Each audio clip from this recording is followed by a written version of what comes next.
In today's installment of The Darkest Corner, we are going into the skies for two terrifying stories. Enjoy.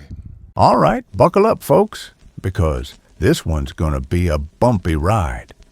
Hey, everyone, it's your boy, Urban Explorer Dave, and tonight we're doing something a little different. Forget abandoned asylums. Forget creepy forests. We're going airborne, or, well, grounded airborne. We're at the infamous Whisper Wind wreck, the rusting husk of Flight 747, a Boeing jumbo jet that vanished mid-flight over the Pacific, only to reappear years later abandoned in the middle of the Mojave Desert. Nobody knows how it got here or why, and tonight we're finding out.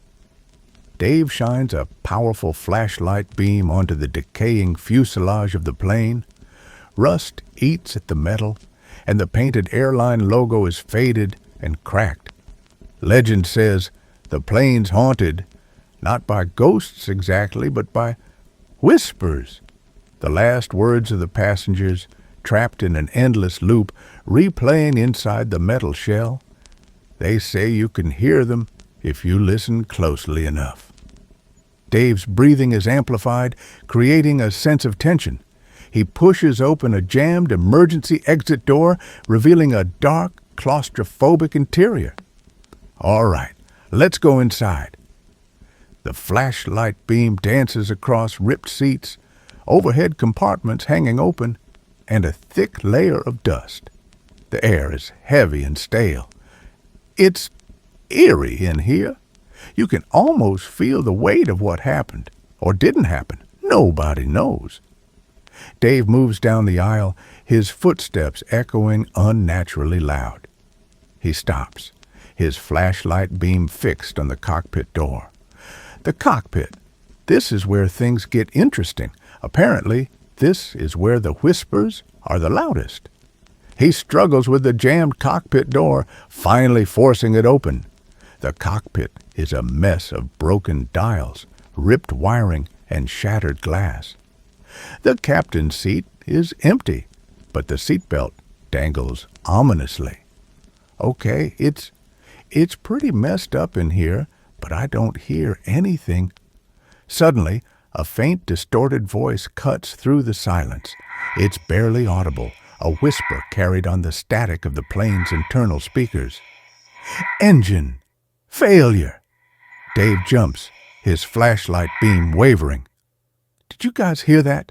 I think I just heard something. Another whisper, this time clearer, almost a scream.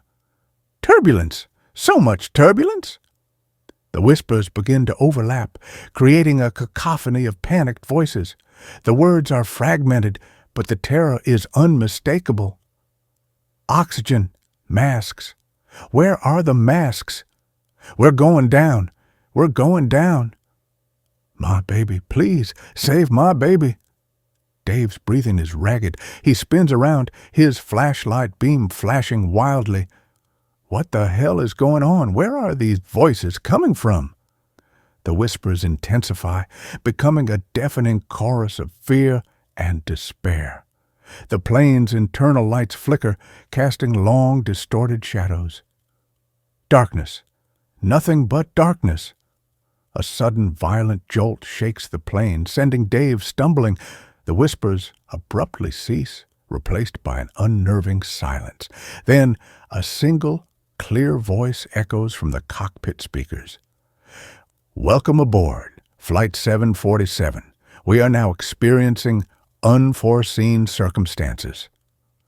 The voice is chillingly calm, almost robotic. Dave stares at the cockpit speakers, his eyes wide with terror. I'm getting out of here. He turns and runs, stumbling back down the aisle, the plane's interior lights flickering erratically. He reaches the emergency exit, throws it open, and leaps out, landing hard on the desert sand. He doesn't stop running until he's a safe distance away, the plane looming behind him like a rusted tombstone. The ominous drone returns, fading slowly as Dave speaks, his voice trembling. I don't know what I heard back there, but I'm never going back. That plane, it's not just haunted, it's trapped, trapped in an endless loop of its final moments. If you ever find yourself near the Whisper Wind wreck, just keep walking and don't listen to the whispers.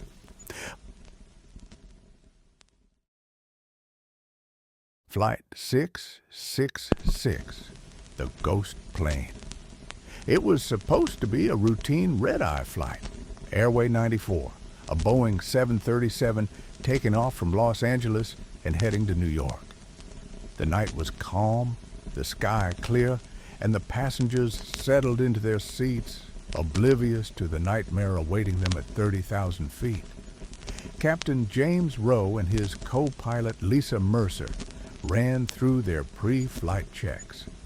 Everything seemed normal, but as they taxied toward the runway, a strange static filled their radio. The control tower's voice crackled through, distorted and distant. You are not alone." Lisa frowned. "Did they just say—" Before she could finish, the signal cut out. They received clearance to take off. The plane roared down the runway and ascended into the night. The disappearing passenger. At first, the flight was uneventful. The hum of the engines and the dim cabin lights lulled passengers to sleep. But an hour in, a flight attendant named Claire noticed something bizarre. Seat 14, A, once occupied by an elderly man, was now empty. His seatbelt was unfastened, and his overhead bag remained untouched. Confused, Claire asked the passengers nearby if they had seen him get up. "He was just there a moment ago," one woman murmured, looking uneasy. Claire searched the lavatories. Empty. She checked with the crew, but no one had seen him move. Unease settled in her stomach. She reported it to the pilots. "Passenger unaccounted for," she whispered, trying to keep calm. Lisa arched a brow. "At 30,000 feet? That's impossible." The captain checked the manifest. 14A was never booked. Claire's face went pale. "But I saw him. He even asked for a blanket." Ghosts in the aisles. The night deepened. The plane's cabin lights flickered. The quiet whispers of sleeping passengers were suddenly broken by a baby's wail. Then the sobs of a woman. Claire rushed toward the sound, but the crying stopped. Instead, she saw something that made her breath catch. Handprints appearing on the outside of the windows. A burst of static screeched through the intercom. The cabin lights shut off. Then came the footsteps. Software, uneven, moving down the aisle. A shadowy figure emerged. A man in a pilot's uniform, his face a mask of decay, his hollow eyes fixed on the cockpit. Captain Rowe gasped. "No, it can't be." Lisa turned, horrified. "Who is that?" Rowe's voice trembled. "This plane. It's Flight 94, the same one that disappeared over the Atlantic 20 years ago." Lisa's breath hitched. "That's impossible. Before she could finish, the figure vanished. The descent into horror, panic erupted. Oxygen masks dropped. Passengers woke screaming as the plane tilted sharply downward. Alarms blared. The controls wouldn't respond. The engines shrieked. Through the windshield, Rowe and Lisa saw another plane, identical to theirs, flying toward them. But it wasn't real. It was transparent, flickering, a ghostly double of their own aircraft, filled with corpse-like passengers staring back. And in the captain's seat of the phantom plane sat the same ghostly pilot. He raised a skeletal hand and pointed directly at them.